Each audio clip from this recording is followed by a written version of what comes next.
जय हिंद दोस्तों, कैसे हैं आप सभी लोग। उम्मीद करते हैं स्वस्थ होंगे, मस्त होंगे और पढ़ाई वढ़ाई चल रहा है एकदम बढ़िया। एकदम बेटा पेपर में अब की बार एकदम तुम लोगों को ललकार देना है, एकदम 100 नंबर लेके आना है। क्लास 10th का हिंदी आज हम देखने जा रहे हैं। बेटा क्या क्लास 10th का हिंदी क्या करना है आप लोगों को, मेहनत इतना ज्यादा करना है कि 100 नंबर आए ही आए, कोई रोक ना पाए 100 नंबर लाने से। आप लोगों को पूरी एकदम जान झोंक देना है। तो इसमें बाबू खंड ए जो कि क्या है, बहुविकल्पी है, इसमें बहुविकल्पी 20 क्वेश्चन आते हैं। ठीक है, बहुविकल्प के 20 क्वेश्चन रहते हैं, जिसमें सब क्वेश्चन एक एक नंबर के रहते हैं। आप लोगों को एक भी क्वेश्चन छोड़ना नहीं, पूरे मेहनत से जी और जान लगा देना है। चाहे जैसे पूरा का पूरा करके आना आप लोगों को अभी से ही पूरे एकदम। अगर अभी तक नहीं तैयारी की हो तो अब से तैयारी करना शुरू कर दो। जो टाइम है उसमें पूरा केवल और केवल पढ़ाई करो, सब कुछ छोड़ दो, आगे पीछे देखना भूल जाओ। ठीक है, तो आ जाओ बेटा, यहां से हम शुरू करते हैं। और अगर चैनल पे आप लोग नए हैं तो चैनल को सब्सक्राइब, वीडियो को लाइक कर दीजिए, क्योंकि इतनी बेहतरीन क्वेश्चन आप लोगों के लिए लेके आएंगे कि हाँ पेपर में बैठोगे तो 100 नंबर तो करके ही आओगे आप लोग। नहीं, अगर बहुत ज्यादा कमजोर बच्चा हो वो भी 95 नंबर 90 नंबर का करके आएगा, लेकिन मेहनत करोगे तो। मेहनत आपको करना, हमको तो सिर्फ बताना है। ठीक है, तो आ जाओ मेरे लाल मेरे रसगुल्ला, देखते हैं पहला क्वेश्चन क्या है। आचार्य रामचंद्र शुक्ल किस युग के लेखक थे। बेटा शुक्ल युग, द्विवेदी युग, शुक्लोत्तर युग या भारतेंदु युग। तो पहला क्वेश्चन का आंसर क्या है, आचार्य रामचंद्र शुक्ल जो थे क्या थे, शुक्ल युग के लेखक थे। ठीक है, इसका आंसर हो जाएगा शुक्ल युग। ठीक है, दूसरा है गबन की विधा है, क्या है, नाटक है, एकांकी है, उपन्यास है, कहानी है। तो गबन क्या है बेटा, उपन्यास है, ये आप लोगों को पता होना चाहिए। ठीक है, उसके बाद तीसरा है कंकाल के लेखक हैं। अब कंकाल के लेखक कौन है आप लोगों को पता होना चाहिए, मुंशी प्रेमचंद्र जी, जयशंकर प्रसाद निराला, रामचंद्र शुक्ल। तो कंकाल के लेखक हैं मेरे रसगुल्ला जयशंकर प्रसाद जी। ठीक है, यह भी आप लोगों को पता होना चाहिए। अगला क्वेश्चन है कलम का सिपाही कृति है। अब कलम का सिपाही बेटा क्या है, किसकी कृति है, धर्मवीर भारती की, अज्ञेय की, जैनेन्द्र की, अमृत राय की। आप लोगों को बताना है किसकी है बेटा, कलम की सिपाही अमृत राय की। ठीक है, इतना आप लोगों को पता होना चाहिए। शुक्ल युग की समय अवधि है 1900 ईस्वी से 1918 ईस्वी तक, 1919 ईस्वी से 1938 ईस्वी तक, 1936 ईस्वी से 1943 ईस्वी तक, और 1850 से 1900 ईस्वी तक। तो क्या है बेटा, शुक्ल युग की समय अवधि क्या है, 1919 ईस्वी से 1938 ईस्वी तक। ये ऑप्शन नंबर बी क्या हो जाएगा, इसका राइट आंसर हो जाएगा। ठीक है, उम्मीद कर रहे हैं इतना आप लोगों को अच्छे समझ में आया होगा। आगे देखते हैं बेटा, साकेत रचना है महादेवी वर्मा की, सुमित्रानंदन पंत की, जयशंकर प्रसाद की, मैथिली शरण गुप्त की। तो साकेत किसकी रचना है बेटा, मैथिली शरण गुप्त जी की। ठीक है, हो जाएगा। महादेवी वर्मा कवित्री हैं प्रगत युग की, द्विवेदी युग की, छायावाद युग की, प्रयोगवाद युग की। तो किसकी हैं बेटा, महादेवी वर्मा छायावाद युग की कवित्री हैं। गंगा लहरी रचना है, तो गंगा लहरी किसकी, पद्माकर की, पद्माकर की। और क्या है बेटा, बिहारी की है बेटा, बिहारी की, भूषण की या मतीराम की। तो गंगा लहरी किसकी रचना है बेटा, पद्माकर की है। ठीक है, उसके बाद आगे आओगे देखोगे, आधुनिक काल की समय सीमा है 1919 ईस्वी से 1938 ईस्वी तक, 1936 से 1943 ईस्वी तक, 1918 से 1950 ईस्वी तक, 1843 से अब तक। क्या है बेटा आप लोगों को बताना है, तो क्या हो जाएगा 1843 से अब तक। ठीक है, महादेवी वर्मा की क्या है बेटा, महादेवी वर्मा की रचना नहीं है। निहार, शांतिगीत, युगांत। बेटा निहार है, शांतिगीत है, युगांत भी है, महादेवी वर्मा की दीपशिखा नहीं है। क्या नहीं है, दीपशिखा। ठीक है, आप लोगों को इतना समझ में आ गया होगा मेरे रसगुल्ले। एकदम पूरा तैयारी अच्छे से करके जाना आप लोग, पेपर में एकदम तहलका मचाना, गर्दा गर्दा उड़ाना। ठीक है, हास्य रस का स्थायी भाव है, क्या है बेटा, रति है, हास है, निर्वेद है, विस्मय है। तो क्या होगा, हास होगा। ठीक है, पीपर पात सरस मन डोला, उपयुक्त पंक्ति में अलंकार है, रूपक है, उपमा है, उत्प्रेक्षा है, अनुप्रास है। पीपर पात, पीपर के समान मन डोला। ठीक है बेटा, क्या हो जाएगा, उपमा। सोठा छंद में चरण होते हैं, तो जो सोठा होता है बेटा उस छंद में चरण कितने होते हैं, 4 होते हैं, 2 होते हैं, 3 होते हैं, 1 होते हैं। आपको पता होना चाहिए सोठा में कितने चरण होते हैं, तो कितने होते हैं मेरे रसगुल्ला, 4 होते हैं। उपदेश शब्द में प्रयुक्त उपसर्ग है, तो बेटा उ है, अ है, उप है, अन है, तो क्या होगा? उप होगा। ठीक है।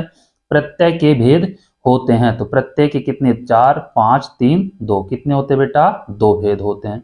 हानि लाभ में समास है, हानि और लाभ में समास है, द्वंद्व है, कर्मधारय है, द्विगु है, बहुब्रीहि है। तो हानि और लाभ में कौन सा समास है? द्वंद्व समास है। ठीक है। मछली का पर्यायवाची है द्विज, मीन, रसना, मूढ़। तो मछली का पर्यायवाची क्या होगा? मीन होगा। ठीक है।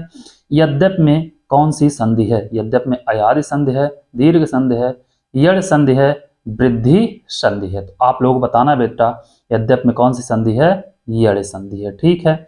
मधु शब्द का द्वितीय विभक्ति बहुवचन है, तो मधु शब्द का द्वितीय विभक्ति बहुवचन क्या है? आप लोगों को बताना है बेटा। मधु शब्द का क्या है?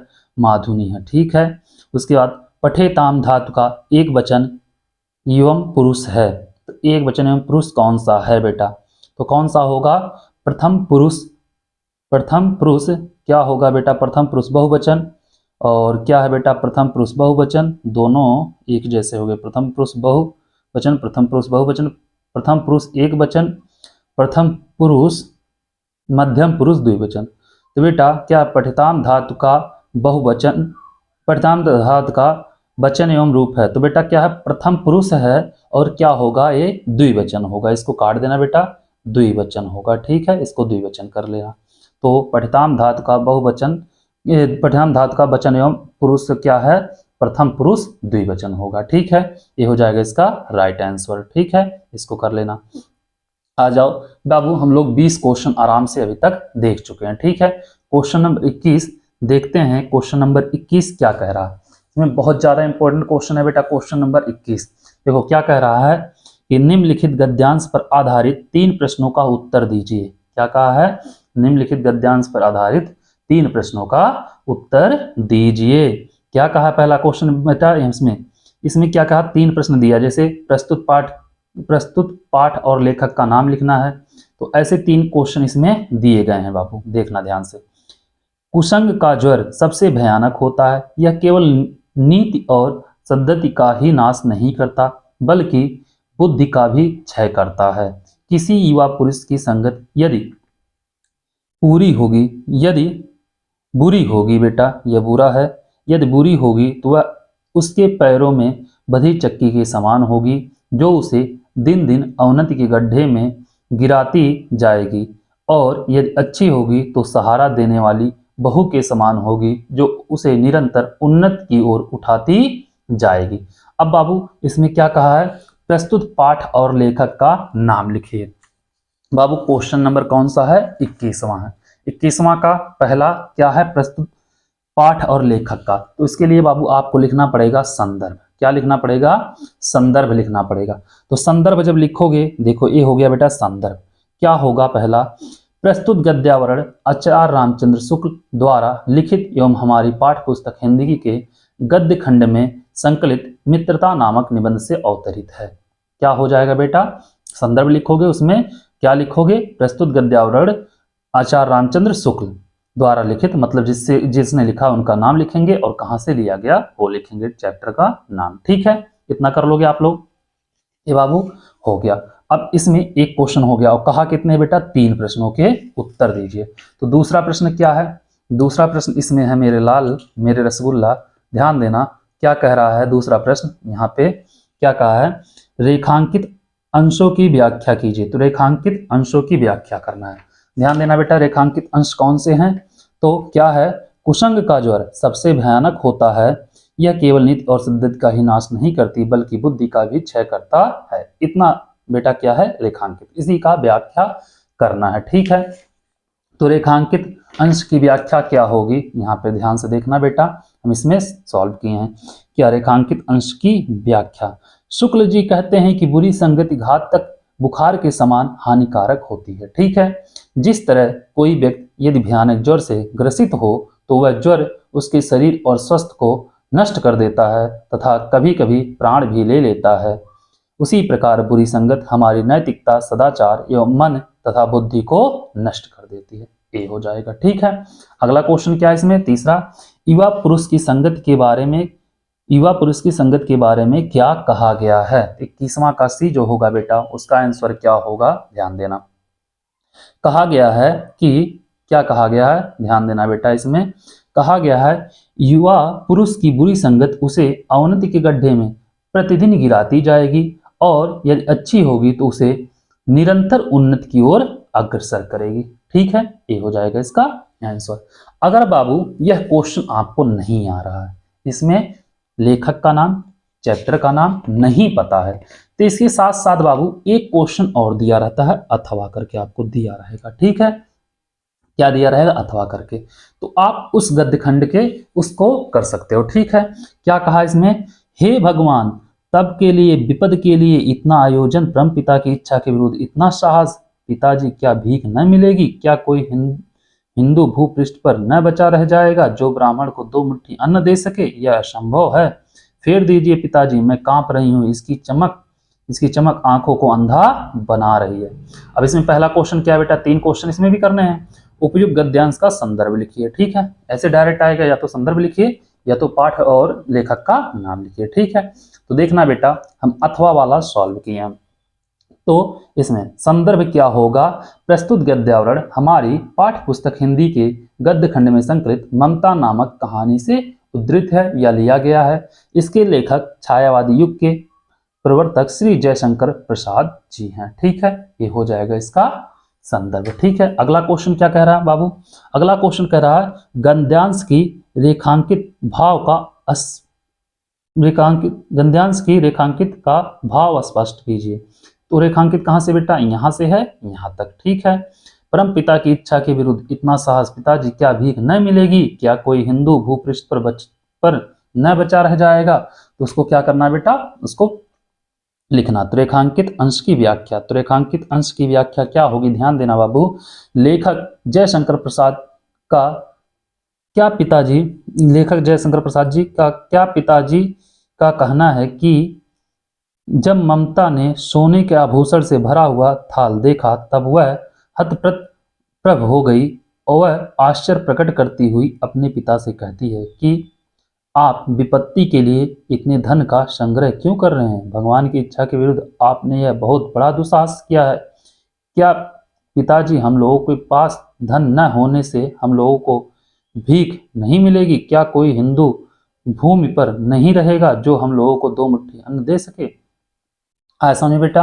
उसके बाद अगला क्वेश्चन क्या है, ममता द्वारा किस कार्य को ईश्वर की इच्छा के विरुद्ध बताया गया है, ये भी आप लोगों को बताना है। ठीक है, तो किस कार्य को बताया गया है, तो अपने पिता के द्वारा शेरशाह से, यहाँ पे बेटा देखना, अपने पिता के द्वारा शेरशाह से उत्कोच के रूप में लिए गए स्वर्ण के सिक्के ममता को परम पिता की इच्छा के विरुद्ध बताया गया है। ठीक है, हो जाएगा बाबू, कोई दिक्कत नहीं। आ जाओ, इसके बाद आते हैं क्वेश्चन नंबर 22 पे, देखते हैं 22 नंबर क्वेश्चन क्या कह रहा है।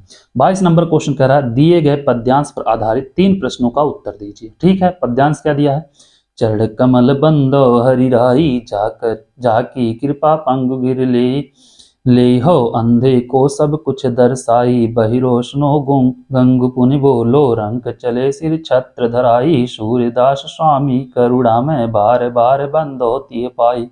ये बेटा क्या दिया, पद दिया आपको, इसका क्या लिखना है, उपयुक्त पद्यांश का संदर्भ लिखिए। सबसे पहले आपको क्या लिखना है, संदर्भ लिखना। तो संदर्भ क्या होगा इसका बेटा, देखना ध्यान से, संदर्भ होगा, संदर्भ यह संदर्भ क्या होगा, यह पद श्री सूरदास द्वारा रचित सूरसागर नामक ग्रंथ से हमारी पाठ्य पुस्तक हिंदी काव्य खंड में संकलित पद शीर्षक से उद्धृत है। ठीक है, ये हो जाएगा बेटा, इसका संदर्भ हो जाएगा। अगला क्वेश्चन क्या है, रेखांकित अंक की व्याख्या कीजिए। क्या कीजिए बेटा, रेखांकित अंक की व्याख्या कीजिए। अब इसमें बाबू उपयुक्त गद्यांश का संदर्भ लिखना है। ठीक है, और तीसरा क्वेश्चन क्या, उपयुक्त पंक्ति में कौन सा अलंकार है, यह भी लिखना है। तो संदर्भ और प्रसंग क्या है इसका बेटा, इस देख लेना, प्रसंग भी, प्रसंग क्या है, इस पद में भक्त कवि सूरदास जी ने श्री कृष्ण की महिमा का वर्णन करते हुए उनके चरणों की वंदना की है। बेटा रेखांकित अंश की व्याख्या क्या होगी, देखना यहाँ से, बहिरो सुनो गुंग बोलो रंग चले सिर छत्र चढ़ा धराई, छात्र धराई बेटा, तो इसमें ये हो जाएगा। अब आ जाओ यहाँ पे देखते हैं क्या करा। व्याख्या। भक्त शिरोमणि सूरदास जी श्री कृष्ण के कमल रूपी चरणों की वंदन करते हुए कहते हैं कि इस चरणों का प्रभाव बहुत व्यापक है। इन चरणों के अनोखे प्रभाव के कारण बहरा व्यक्ति सुनने लगता है और गूंगा पुनः बोलने लगता है।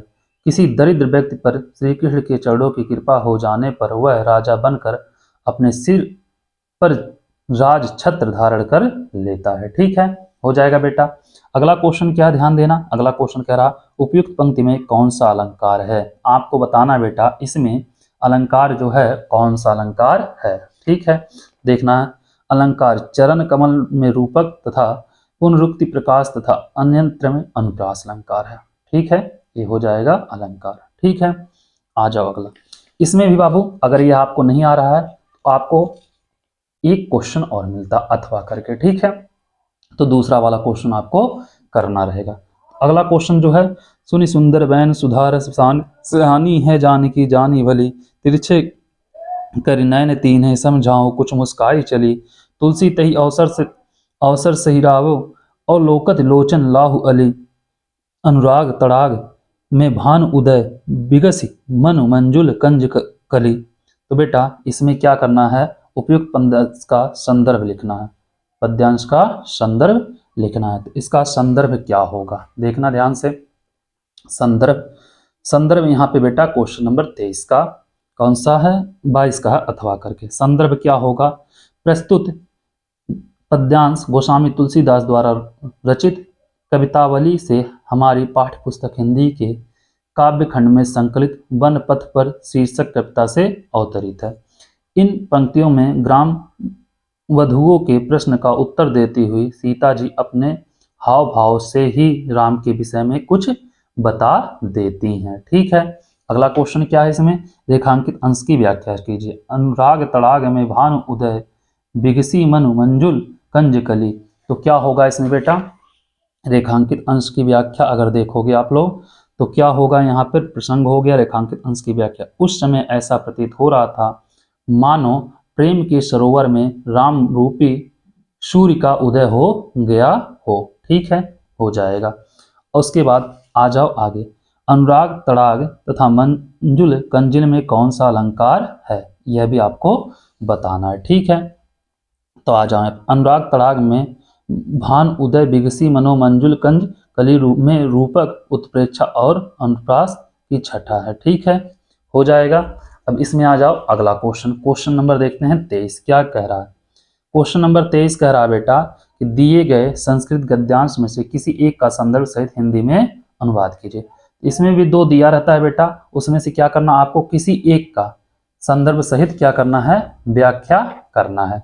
तो देखो, ऐसा नगरी भारतीय संस्कृते संस्कृत भाष्याश्च केंद्र स्थलम अस्ति इत एवं संस्कृत वाण्यम पश्य संस्कृतेश्वरम सुलभ आलोक स्रवत प्रसृतः मुगल युवराज दारा सिकोह अत्रागत्य भारतीय दर्शन शास्त्राणाम अध्ययनम अकरोत् सतेषा ज्ञानेन तथा प्रभावित अभवत यत् तेन उपनिषादम अनुवाद पारसी भाष्याम करितः।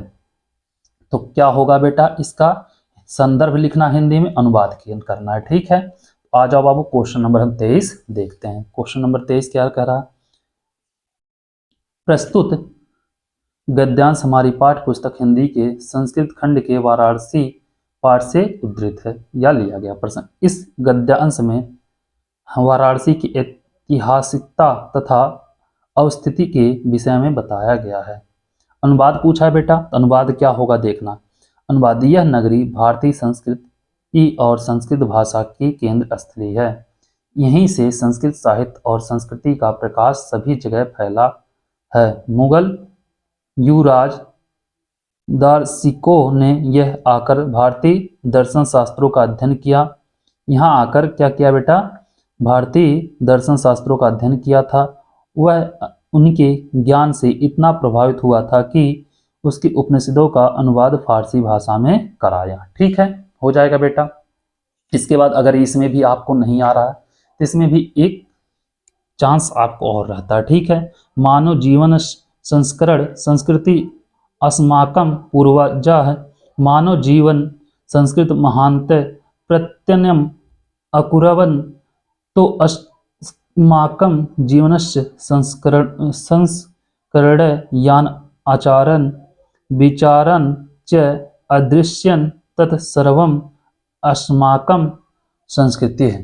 तो क्या होगा बेटा, इसका भी आपको संदर्भ लिखना है और हिंदी में अनुवाद करना है। देखना अथवा संदर्भ, प्रस्तुत गद्यांश हमारी पाठ्य पुस्तक हिंदी के संस्कृत खंड के भारतीय या संस्कृति नामक पाठ से उद्धृत है। प्रसंग, इसमें भारतीय संस्कृत के स्वरूप और महत्व पर प्रकाश डाला गया है। भारतीय संस्कृत के क्या किया गया बेटा, स्वरूप और महत्व पर प्रकाश डाला गया है। ठीक है, अनुवाद क्या होगा, मानव जीवन को संवरना, दोषियों को दूर करना और संस्कृति है। हमारे पूर्वजों ने मानव जीवन को शुद्ध करने के लिए महान प्रयत्न किए। उन्होंने हमारे जीवन के संस्कारों के लिए जिन आचारों और विचारों को दिखाया वह सब हमारी संस्कृति है। ठीक है, हो जाएगा। इसके बाद आ जाओ बेटा, देखते हैं क्वेश्चन नंबर 24।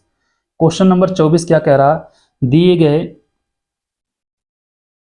संस्कृत पद्यांश में से किसी एक का संदर्भ सहित हिंदी में अनुवाद कीजिए। इसमें क्या करना है, संदर्भ सहित हिंदी में अनुवाद करना है। देखो बेटा, यहाँ पे दिया है, क्या दिया है, ध्यान देना। मानम हित्वम प्रियो भवति क्रोध हित्वा न सोचति कामम हित्वा रथवान भवति लोभ हित्वा सुखी भवत। तो बेटा इसका क्या करना है, संदर्भ लिखना है और हिंदी में अनुवाद करना है। ठीक है, आ जाओ। संदर्भ क्या है, ध्यान देना। संदर्भ है, प्रस्तुत श्लोक हमारी पाठ्य पुस्तक हिंदी के संस्कृत खंड के जीवन सूत्रावली पाठ से उद्धृत है। इन श्लोकों में विभिन्न त्यागों के महत्व को दर्शाया गया। ये हो जाएगा आपका प्रसंग। ठीक है, अनुवाद क्या होगा, मनुष्य, देखना, मनुष्य क्या छोड़कर प्रिय हो जाता है, मनुष्य क्या छोड़कर शोक नहीं करता, मनुष्य क्या छोड़कर धनवान हो जाता है, मनुष्य क्या छोड़कर सुखी होता है। ठीक है, युधिष्ठिर, मनुष्य अहंकार को छोड़कर प्रिय हो जाता है। युधिष्ठिर कहते हैं बेटा, मनुष्य क्रोध को छोड़कर शोक नहीं करता, मनुष्य इच्छा कामना को छोड़कर धनवान हो जाता है, मनुष्य लोभ को छोड़कर सुखी हो जाता है। ठीक है, अगर इसमें आपको यह नहीं आ रहा है, इसमें भी अथवा करके एक और रहता है। ठीक है, सर्वे भवन्तु सुखिनः सर्वे सन्तु निरामया सर्वे भद्राणि पश्यन्तु मा कश्चित् दुख भाग भवते। तो क्या होगा बेटा, इसका भी आपको लिखना रहेगा अथवा करके, या तो आप एक वो लिखोगे या तो यह लिखोगे, दोनों में से एक ही लिखना रहेगा, जिसमें भी दो दिया है अथवा करके। ठीक है, प्रस्तुत श्लोक हमारी पाठ्य पुस्तक हिंदी के संस्कृत खंड के भारतीय संस्कृत पाठ से लिया गया, उद्धृत है, कुछ भी लिख सकते हो। प्रसंग बेटा, प्रस्तुत श्लोक में भारतीयों की मूल भावना पर प्रकाश डाला गया है।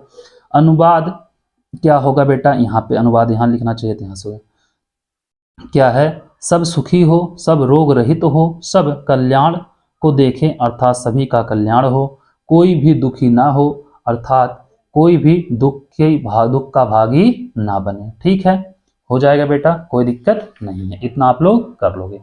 आ जाओ 25वां क्वेश्चन क्या कह रहा है। 25वां क्वेश्चन देखते हैं।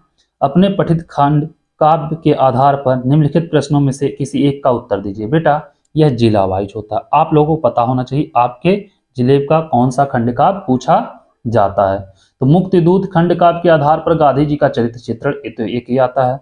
मुक्तिदूत खंड काव्य के चतुर्थ संघ का कथानक अपने शब्दों में लिखिए, ये आता है। या ज्योति जवाहर खंड काव्य की कथा वस्तु संक्षेप में लिखिए, ये तो ये आता है।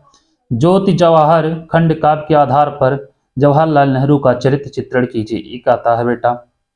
मेवाड़ मुकुट, यह भी देख लेना बेटा आपके जिले में कौन सा पूछा जाता है। इन सब को में से इस सब में से एक आपके जिले में पूछा जाएगा, आपको पता होना चाहिए, इन सब में से एक पूछा जाएगा। ठीक है, ये सब आप लोगों को पता होना चाहिए। आ जाओ बेटा, हम देखते हैं क्वेश्चन नंबर 26। क्वेश्चन नंबर 26 क्या है, दिए गए लेखकों में से किसी एक का जीवन परिचय लिखते हुए उनकी प्रमुख रचना का उल्लेख कीजिए। ठीक है, ये बेटा बहुत इंपॉर्टेंट है। इसमें से एक क्या दिया है, डॉक्टर राजेंद्र प्रसाद, जयशंकर प्रसाद, आचार्य रामचंद्र शुक्ल। बेटा हम तीनों आप लोगों को करा दिए हैं, आप लोग जाके वीडियो देख सकते हैं, तीनों लोग का जीवन परिचय हम करवा दिए हैं। ठीक है, इतना आप लोगों को समझ में आ गया होगा, कोई दिक्कत नहीं हुई होगी। आप लोग आराम से बेटा ये सब कर लोगे, ठीक है। उसके बाद अगला क्वेश्चन आता है बाबू, क्या इसमें देखना ध्यान से, क्या कह रहा है, दिए गए कवियों में से किसी एक का जीवन परिचय देते हुए उनकी प्रमुख रचना लिखिए। बेटा इसमें भी उनकी रचना लिखना, ठीक है। तो क्या है, तुलसीदास जी या सुमित्रा कुमारी चौहान का या बिहारी जी का, ठीक है, हो जाएगा क्या, बिहारी जी का। अब 27वां नंबर क्वेश्चन क्या है, अपनी पाठ्य पुस्तक में से कंठस्थ कोई एक श्लोक लिखे जो इस प्रश्न पत्र में न आया हो। तो बेटा एक ऐसा श्लोक लिखना है जो इस प्रश्न पत्र में न आया हो। तो हम आप लोगों को बता रहे हैं, देखना पहला क्या है बेटा श्लोक, बंधन मरण वापि जो वापि पराजय है, उभेत्र समो वीर वीर भावो ही वीरता। बेटा ये हो जाएगा, ये नहीं आएगा तो दूसरा एक और हम बता दे रहे हैं आप लोगों को, दो बता दे रहे हैं, देखना, सर्वे भवन्तु सुखमय सर्वे सन्तु निरामया सर्वे भद्राणि पश्यन्तु मां कश्चित् दुःख भाग भवते, ठीक है, हो जाएगा। उसके बाद बाबू 27वां नंबर क्वेश्चन हो गया। 28वां क्या कहा है, निम्नलिखित में से किन्हीं दो प्रश्नों के उत्तर संस्कृत में दीजिए। तो क्या भारतीय संस्कृते मूलम किम अस्ति, पुरुराज क आसीत चंद्रशेखर क आसीत वीर रह केन पूज्यते। तो बेटा इनका आंसर किन्हीं दो का देना है, इसमें से हम चारों का लिख दिए हैं, ठीक है। विशेष स्पर्धा ईश्वर एक एवं इति भारतीय संस्कृत मूलम अस्ति, पुरुराज एक भारत वीर आसीत चंद्रशेखर प्रसिद्ध क्रांतिकारी देशभक्त प्रसिद्ध वीर वीरड़े पूज्यते, ठीक है, ये भी आप लोगों को पता हो गया। अब आ जाओ हम लास्ट क्वेश्चन देखते हैं बेटा, क्वेश्चन नंबर 29, निम्नलिखित में से किसी एक विषय पर निबंध लिखिए। तो बेटा आपको किसी एक विषय पर निबंध लिखना है, जिस जिस विषय पर निबंध लिखना है वो हम आप लोगों को वीडियो बना के अपलोड कर दिए हैं, आप लोग उसमें से देख लीजिए किस विषय पे आता है, ठीक है। पर्यावरण संरक्षण के उपाय, आतंकवाद कारण एवं निवारण, नारी सशक्तिकरण, मेरा प्रिय कवि, ऐसे जितने भी हैं बेटा हम आप लोगों को वीडियो बना के अपलोड कर दिए हैं, आप लोग वहां से जाके देख लीजिएगा, ठीक है। अगर आप लोगों को वीडियो अच्छा लगा हो चैनल को सब्सक्राइब, वीडियो को लाइक करना मत भूलिएगा, ठीक है। Thank you so much.